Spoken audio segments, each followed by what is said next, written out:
ঘড়িতে বাজছে ওই সকাল 9টা। চলো চলো তাড়াতাড়ি করে ব্রেকফাস্টটা করে নেওয়া যাক। আর দেখো আজকে ব্রেকফাস্টে আছে হরলিক্স আর বিস্কিট।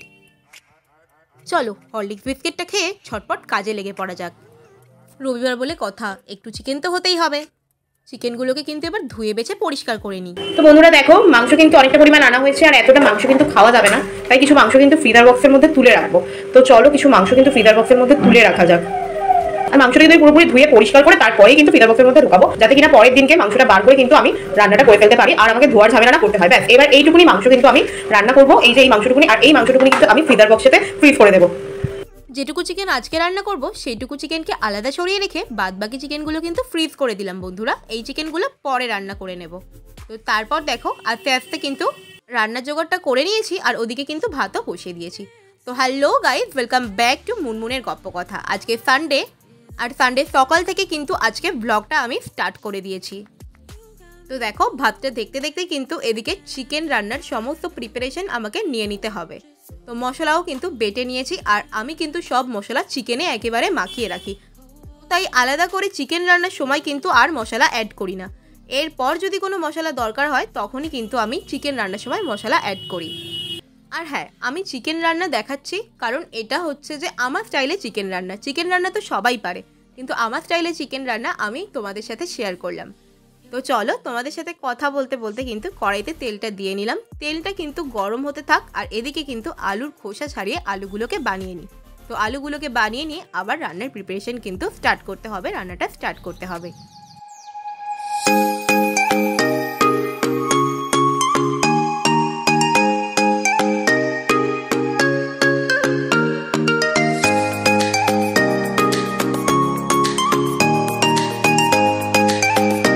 কড়াই তো গরম হয়েই গেছে, এবার আলুটা কিন্তু ভেজে নামিয়ে নেব।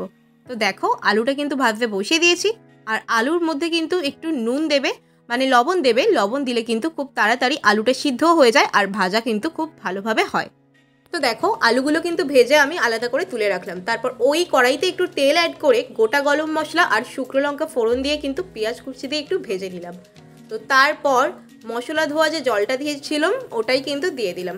যে জলটা ছিল ওইটা দিলে কিন্তু খুব ভালো স্বাদ হয়। তারপর একটু হলুদ দিলাম, আর আগেই বলেছি যে মাংসে কিন্তু আমি মশলা মাখিয়ে রাখি, তাই এই সময় খুব একটা বেশি মশলা দিই না কষানোর সময়। একটু টমেটো কুচি দিয়ে দিলাম, তারপরে মাংসগুলোকে কিন্তু ঢেলে দিলাম। এরপরে কি মাংসগুলোকে খুব সুন্দরভাবে কষানোর পালা। ঢেকে ঢেকে কিন্তু মাংসগুলোকে কষিয়ে নিই আমি। আর হ্যাঁ, এই সময় কিন্তু ভাজা আলুটাও অ্যাড করে দিতে হবে, তাহলে কিন্তু একেবারেই আলু আর মাংস কিন্তু আস্তে আস্তে সিদ্ধ হয়ে যাবে। এইভাবেই ঢাকা দিয়ে দিয়ে কিছুক্ষণ পর পর কিন্তু মাংসটাকে সিদ্ধ করে নিতে হবে।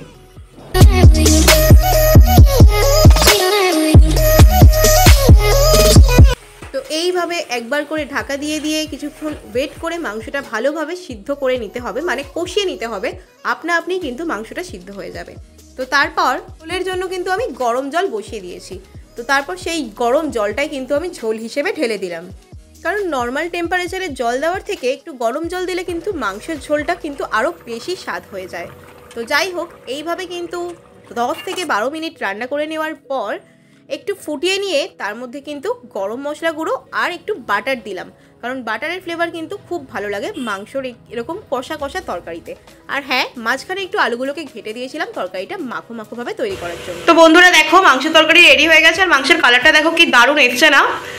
তো দেখো যে যে খাবে চলে আসো, এটা কিন্তু দারুণ হয়েছে খেতে। তারপর দেখো বন্ধুরা, মাংসের তরকারিটা কিন্তু কড়াই থেকে একটা বাটির মধ্যে আমি ঢেলে নিলাম, তার কারণ কড়াইটা কিন্তু দুপুরবেলাতে তাহলে মাজা হয়ে যাবে। তো তারপর দেখো রান্নাবান্না করে একটু রেস্ট নিয়ে কিন্তু খেতে চলে এসেছিলাম। আর আজকে আমাদের মেনু দেখো আলু ভাজা, বেগুন ভাজা, আর হচ্ছে ঢেঁড়স সিদ্ধ, আর তার সাথে আছে নিম বেগুন ভাজা। দারুণ হয়েছিল এইটা খেতে। আর তার সাথে চিকেন তো রয়েছে আমার স্পেশাল, আর রয়েছে ভাত, তা তো থাকবেই, আর ছোটো মাছ দিয়ে পটল আলুর তরকারি, আর নিম বেগুন দিয়ে ভাতটা মাখানো। তো সত্যিই দারুণ লাগছিল খেতে। আর তখন আমরা লাঞ্চ করেছিলাম, তখন সময়টা ছিল ঠিক 2টো। তো তারপর লাঞ্চ করে নিয়ে একটু রেস্ট নিয়ে নিলাম।